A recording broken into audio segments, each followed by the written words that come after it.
show the impunity, take the case of Besigye, Dr. Besigye. He was arrested on the 17th of November 2024. It is now almost 2 years. All this time, however, he has been refusing trial, misusing the legal system. Why would this great Democrat and human rights fighter spend so many calories on refusing to come to trial, where he has got opportunity to prove his innocence and expose the undemocratic behavior of the dictatorship of Museveni and his family? What is the problem? Because the dictatorship of Museveni and his family is imprisoning Besigye wrongly. Come to the court and expose it. Why do you spend so much time avoiding court?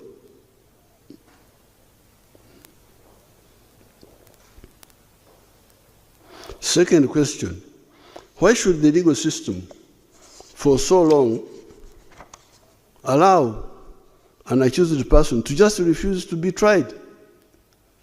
Somebody who's accused says, I don't want to be tried, and he's not tried. Is that a good system or what? How can somebody who's accused say, I don't want to be tried, and 2 years is not tried? The arrested opposition lawbreakers may not get bail because they threaten the security of the witnesses, because some people have been saying, you give these people bail, give them bail. Yes, but because they are not Democrats, when we release them, they attack the witnesses. You cannot have democracy without people with the spirit of democracy. Here you see basically creating scenes in the courts of law. You see basically creating scenes. It's like a theater.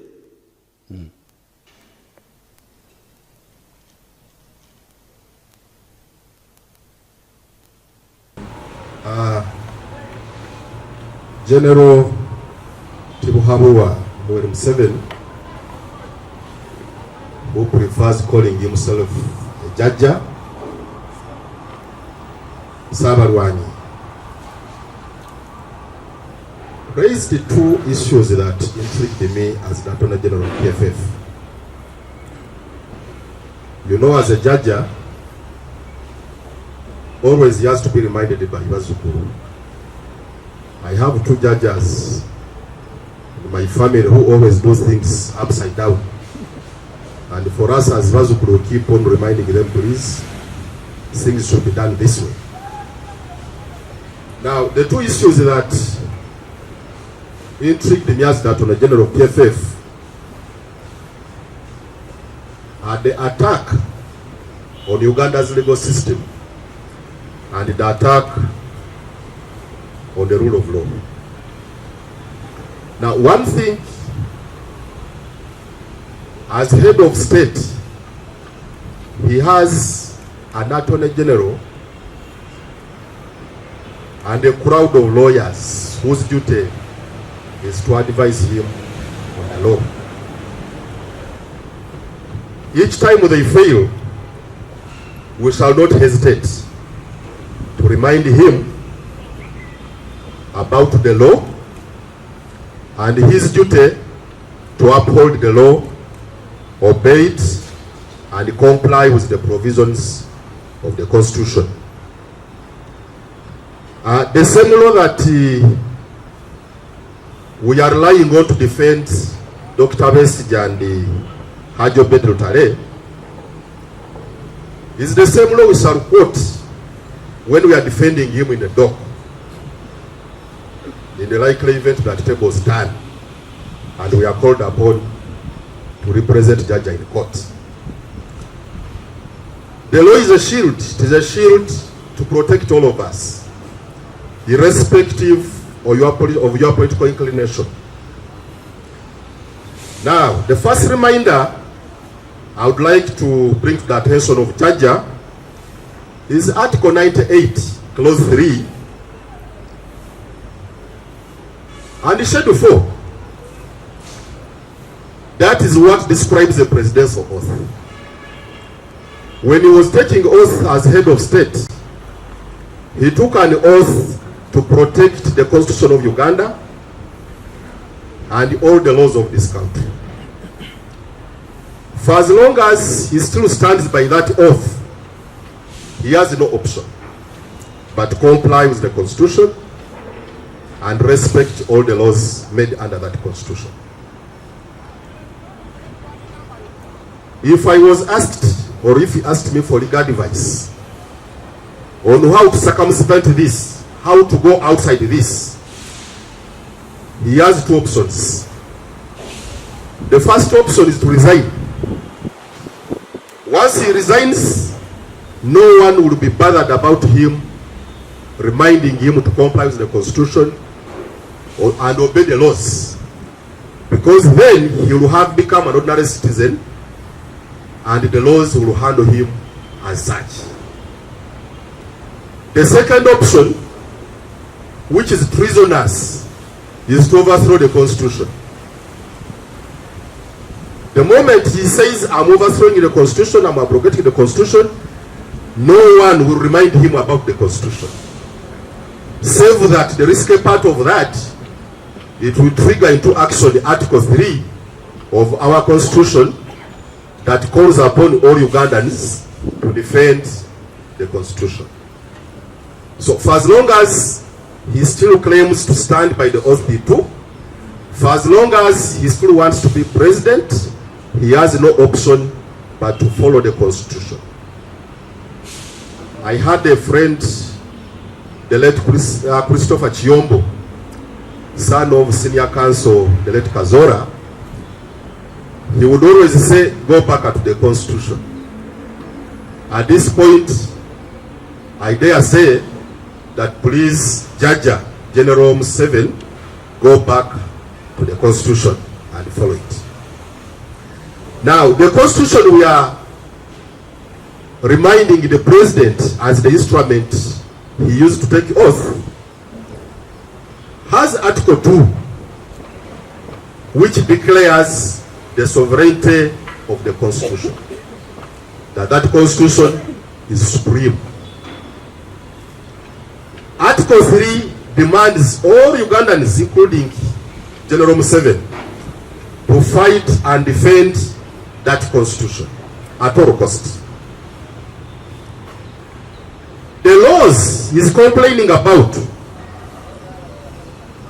I would like to remind him of Article 91 of our Constitution, in particular Clause 3.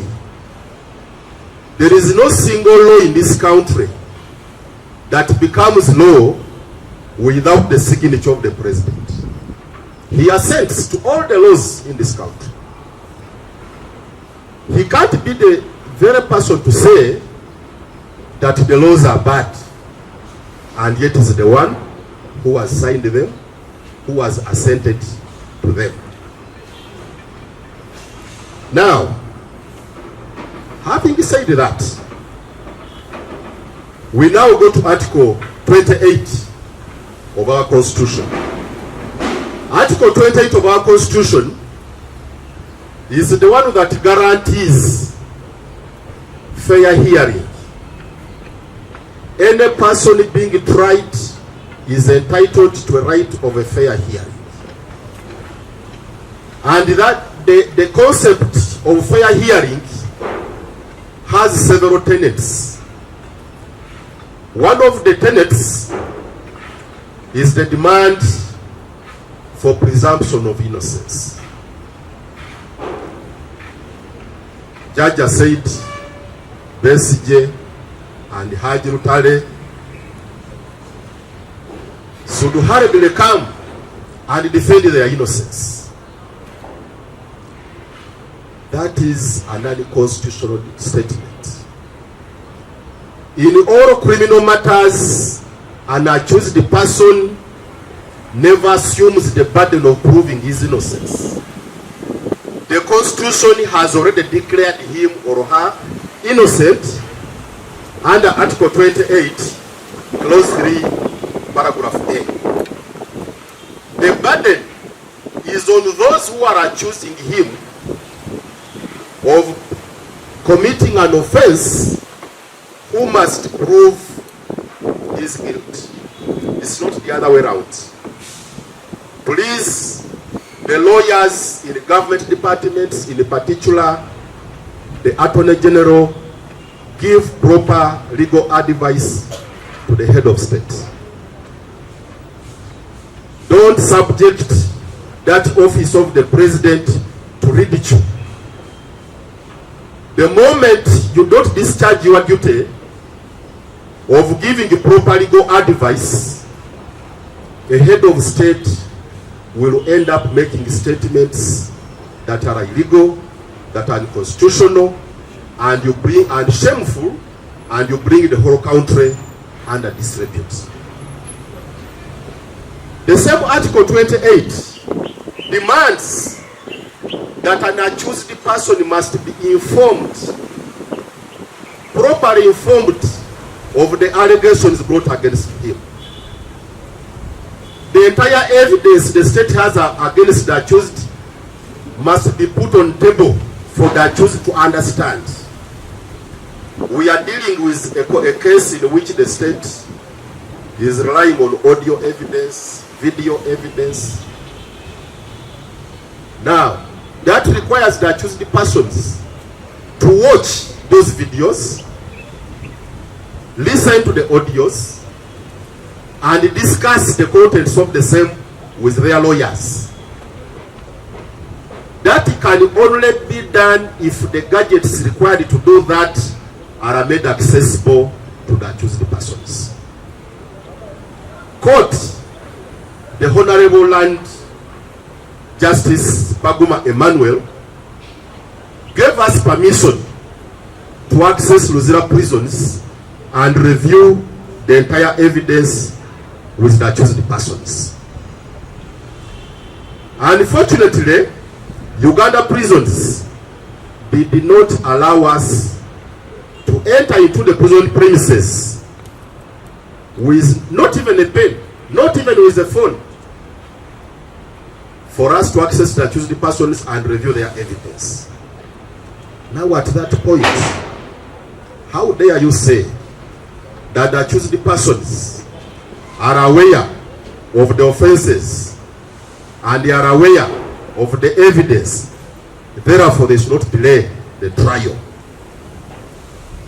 Article 128, Clause 3 of the Constitution of Uganda demands that all agencies of the state, by agencies I include UPDF, I include Uganda prisons, all agencies are supposed to accord the courts such assistance as may be required to ensure effectiveness in the delivery of justice by the courts.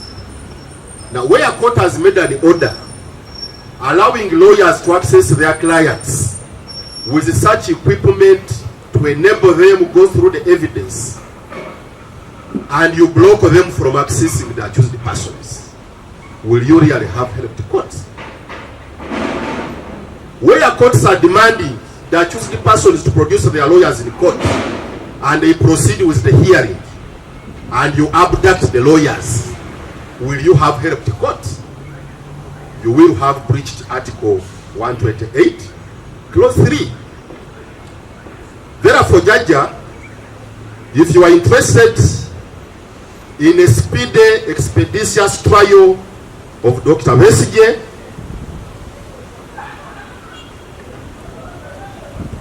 demand all the government agencies, all the departments, to remove their hands off the justice of the case. They should not interfere with the way the case is proceeding by arresting lawyers, by denying accused persons access to evidence, by intimidating the lawyers, by intimidating the judges, by hiding identities of witnesses. By doing all that, they are putting roadblocks on the way to justice and a speedy trial of the case. The other Another demand under Article 28 is that the lawyers, the accused persons, are entitled to legal representation. Legal representation of their choice. In their decision, Haji Rutale and Dr. Besigye mobilized legal services from within Uganda and outside Uganda. What happened has been expounded upon by the Vice Chair of PFF. Our lead counsel, Senior Martha Karua, was declared persona non grata, an unwanted person, and deported. At a time when we are campaigning for regional integration, at a time when we are encouraging mobility of labor throughout the region and beyond, surely the act we did of deporting Karua, how different is it from what is happening to our fellow Ugandans in South Africa? We demand that the persona non grata order should be rescinded. It should be rescinded so that Martha Karua and all the other lawyers across the borders can come and represent their clients. We demand that the entire legal team that's defending Dr. Besigye and Haji Rutale should be allowed to execute their duties unencumbered. Otherwise, the president will lose sleep that the case is not proceeding. Judge, we don't want you to lose sleep because the right things are not being done. Now, you heard the accused person the other day lamenting that his mouth is closed, is self-tape. The hands are tied, the legs are tied, and you are still demanding he should come and defend himself. Your Excellency, it's not a good idea to ride the bicycle while holding a visa. Release the clutch if you want the motorcycle to move. For justice to move, all the links within the chain of justice must freely move. And it is within the principles of our legal system that all benefits of doubts must go to the accused person. If the prosecutors are failing here and there, it is not for the president to descend into the arena of court to fill in the gaps. The same Constitution, Article 28, Clause 3, Paragraph G, demands that accused persons must be afforded the facilities and opportunity to cross-examine all the witnesses without limit. Dr. Besigye, Haji Rutale have already indicated that they want to cross-examine General David Muhoozi, CDF, in the matters that are pending before court. If the president wants the case to move very fast,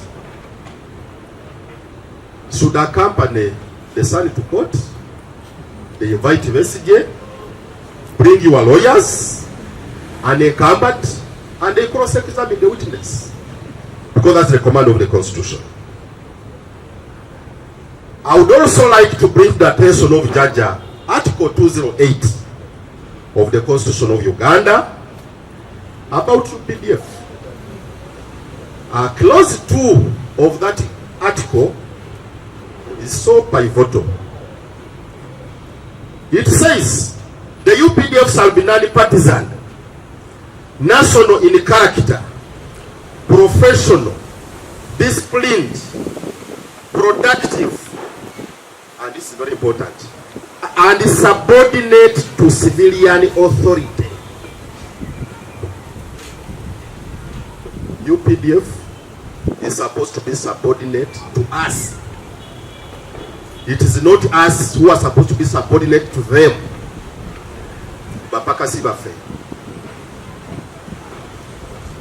UPDF is not supposed to be partisan.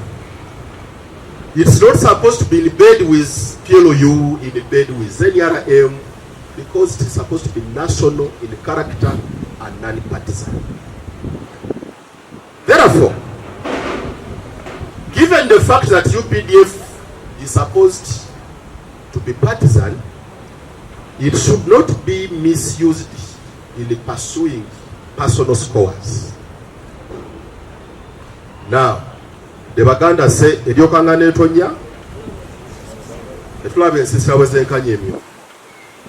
such who said, unless the wind blows, you can never see the vent of a hen. Had it not been for this case of Besigye, we wouldn't have seen UPDF abducting lawyers. Now the question follows, is UPDF still non-partisan? Is it behaving professional? Is it subordinate to civilian authority? We pray, we demand that UPDF, as the late Christopher Chiombo said, should go back to the Constitution. Should go back to Article 208.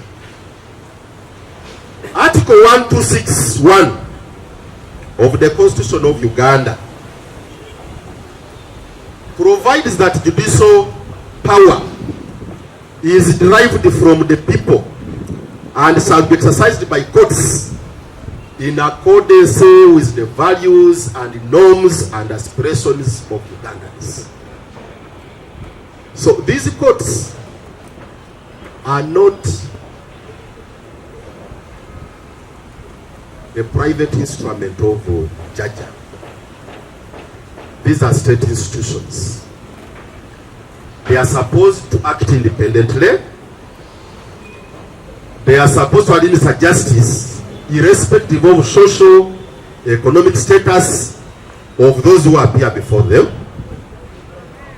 And Article 128 guarantees independence of the judiciary. Now, talking about independence, the independence goes to another level. Not even the Chief Justice can order a trial judge to act in a particular way when he's handling the matter. A judicial officer is supposed to act independently without any interference from any other quarters. Now, for Jaja to say that bail should not be granted is a contravention of Article 28, which guarantees the right to apply for bail. Secondly, we should also remind the President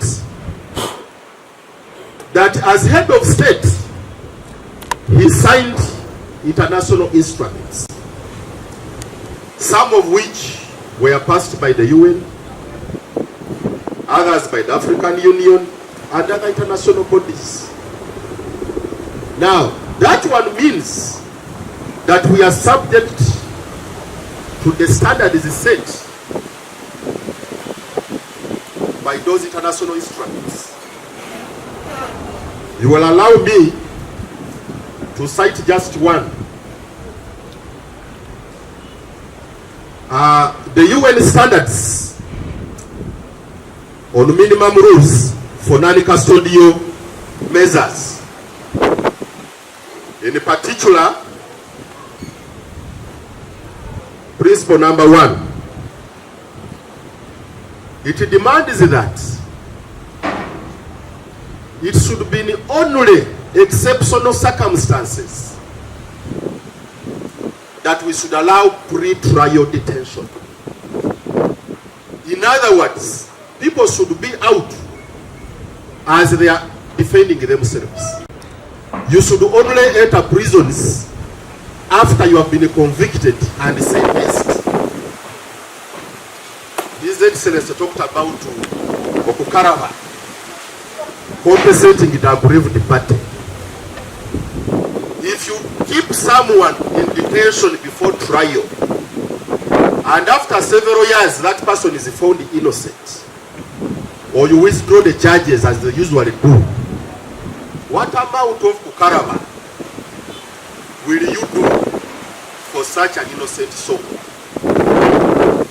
who has been tortured, detained for so many years, and at the end of the day you say, we were joking, we are withdrawing the charges? Or at the end of the day, court finds that the man is innocent. What amount of Kukaraba? 1,000 cows? 10,000 cows? And who should pay? Now, the other issue I wanted to talk about is the issue of commenting about cases that are pending in court. It offends the doctrine of sub judice. You don't comment about a pending case in court in a way that has an effect of influencing the trial judge. I was shocked when I had the head of state saying, why is Besigye delaying the trial? Why should you give bail? Those are very unfortunate statements at a time when the bail application for Dr. Besigye and Haji Rutare has just been fixed for the year. It is a very unfortunate statement at a time when we have just filed application number 248 of 2026, demanding for fair hearing, demanding that conditions that are prerequisite for a fair hearing to happen be put in place. They are unfortunate statements because they put the trial judge in a very, very awkward position. At this time in Uganda, it is rare to find a judge who will really risk to make a judgment that contradicts the position of Judge Tugume. Very rare. We no longer have those judges of that kind of spine. And therefore it sends shockwaves down our spine each time we hear a head of state commenting about a case that is pending in court. As PFF Attorney General, I would like to give unsolicited advice to Judge Tibuhaburwa that he should as much as possible refrain from commenting about cases that are pending in court. It doesn't augur well. And for an expeditious trial to happen in the case of Dr. Besigye and Haji Rutare, surely they should be granted bail. Once they are on bail, you will not hear lawyers saying they want to take laptops and projectors to zero prisons. No, because then our clients will be accessible. Talking about indigenous justice system.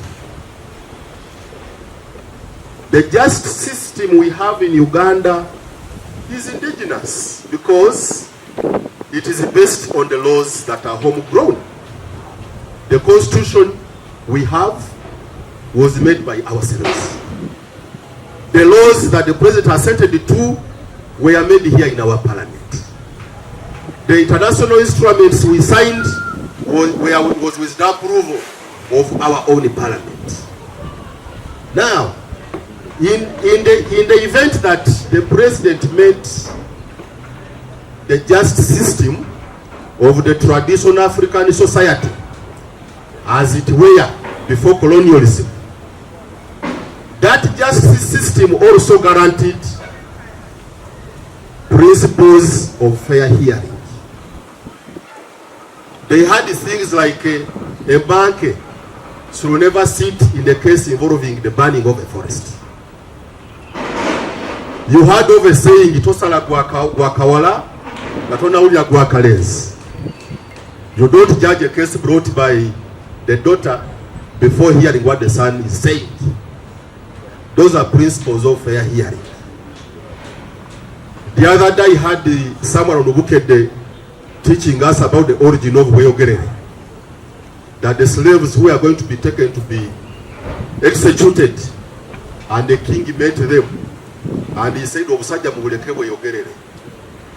the men also defend themselves. That is a pre-colonial justice system that also guaranteed fair hearing. Even where someone was going to be sentenced to death, the taboos, the norms, the customs were respected. And elders, experts in those taboos and customs were summoned to come and sensitize the Kabaka or the king before someone could lose his life. So in a case where someone is charged with treason that is punishable with a death sentence, we shouldn't be playing around with the minimum standards that guarantee fair hearing. Thank you very much, ladies and gentlemen.